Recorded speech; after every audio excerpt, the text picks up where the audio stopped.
চৈত্র মাসের মধুকৃষ্ণ ত্রয়োদশী তিথিতে শতভিষা নক্ষত্রের যোগ হলে সেই তিথি বারুণী নামে পরিচিত। এই তিথিটি সনাতনীদের কাছে অত্যন্ত পবিত্র। তাই প্রতিবারের মতো এবারও কৈলাসহরের ফরেস্ট অফিস সংলগ্ন মনু নদীর তীরে বারুণী স্নান উৎসব এবং মেলার আয়োজন করা হয়েছিল। এদিন বিভিন্ন স্থানের পুণ্যার্থীরা বারুণী স্নান করে পুণ্য লাভ করেন। বৃহস্পতিবার হিন্দুদের ধর্মীয় রীতিনীতি মেনে বারুণী স্নান উৎসব পালন করা হয় কৈলাসহরে। চৈত্র মাসের মধুকৃষ্ণ ত্রয়োদশী তিথিতে শতভিষা নক্ষত্রের যোগ হলে সেই তিথি বারুণী নামে পরিচিত। বৃহস্পতিবার ছিল এই তিথি, তাই এই উপলক্ষে প্রতিবারের মতো এবারও কৈলাসহরের ফরেস্ট অফিস সংলগ্ন মনু নদীর দুই পাড়ি একসাথে গঙ্গা পূজা, গোপাল পূজা, বারুণী স্নান উৎসব ও মেলার আয়োজন করা হয়েছিল।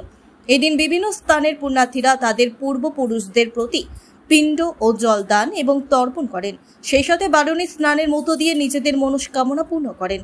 অনুষ্ঠানকে কেন্দ্র করে এদিন দুটি জায়গাতে দুপুর বেলায় মহাপ্রসাদের আয়োজন করা হয়েছিল। সাথে ছিল কীর্তন। দশমী ঘাটে বৈদিক ব্রাহ্মণ সমাজ এবং শ্রীরামপুরে নবনির্মিত ঘাটে রাধা মুরলীধর আশ্রমের কর্মকর্তারা মিলে উক্ত অনুষ্ঠানটি পরিচালনা করেন। এবার এত সুন্দর এখানে হচ্ছে আমাদের যে টাউনে ওই দিকের ঘাটেও আমাদের যে বৈদিক ব্রাহ্মণ সমাজ তারা এবার নতুন করে উদ্যোগ নিয়েছে। ওনাদের কমিটিটাও এবার একটি সেখানে আমরা একটি ঘরের ব্যবস্থা করে দিয়েছি। ওনারাও ভীষণ পরিশ্রম করছে এবং ওনাদের সংগঠনটা সত্যিকারে তৈরি করতে পারছে এবং আগামী দিনে আরও পারবে। ওনারা ওই পারে গঙ্গা পূজা করছে এবং অনেক আয়োজন করছে।